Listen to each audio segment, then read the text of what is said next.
Oh, you get. Oh, maybe I can hold my notes in this one. Well, no, the thing is, normally I don't do it, but there's so many people who had specific questions that I was like, I'll try and incorporate as opposed to just doing my own.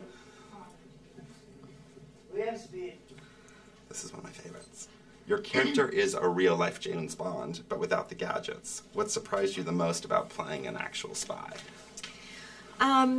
Well, I mean, obviously we learned about her story at the time it took place, but then getting into the nitty-gritty of it, seeing how she handled a family on a day-to-day basis. And you think of spies as, yes, all gadgets and slick, groovy, kind of cool moments of jumping out of buses, setting something on fire, and you know, it's kind of unreal. But this film is obviously rooted in truth, and so just seeing the kind of ordinariness of her life juxtaposed to, you know, leaving the household and going off to strange places and without her family properly knowing about it.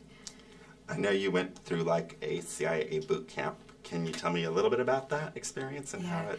Yeah, well, the time that we filmed this, I had a 3-month-old baby, and so it wasn't the best possible timing, but the window was there, and obviously this was a rare opportunity to play a role like this. And anyway, so I was in a very maternal state, and Doug said, you know, we need to toughen you up, and you're going to boot camp.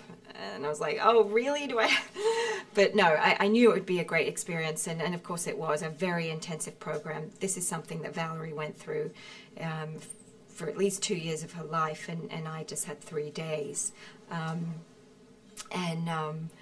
We did things like car ramming at full speed without helmets or seat belts. A lot of shooting, a lot of setting off explosives without and running for cover. Some things I'm not even allowed to talk about because they were so dangerous and illegal. But it was, again, to get us into the mindset of what she went through, certainly in her training and possibly out there in the field. To, you know, the untrained eye, the film looks really, really authentic, and from everything you know, do you feel that? Because I know there's a fine line between making a documentary and making an engaging story and trying to be true to, you know what I mean, to be true to what the facts were, but also, you know, making it entertaining and emotional. Yeah, I mean, that's what I felt set this film apart from certain other ones that are politically driven. Is that there's an emotional center.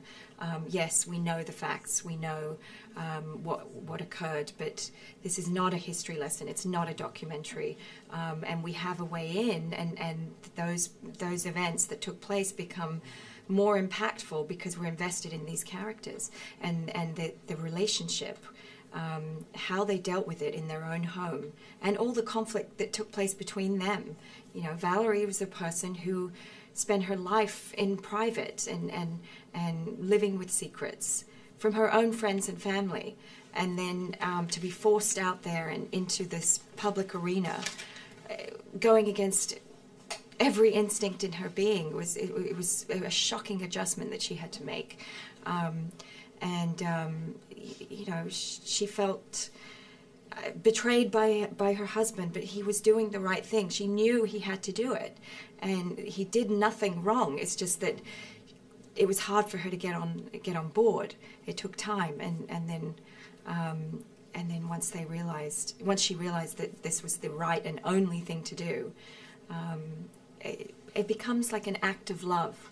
It's like, yeah, I'm going to do this for our marriage, and because, yes, it's right. And that's the message of the film, is that we can walk away with the inspiration and encouragement to stand up to what we believe is true, despite massive consequence. Not being an American, you know, obviously, and now living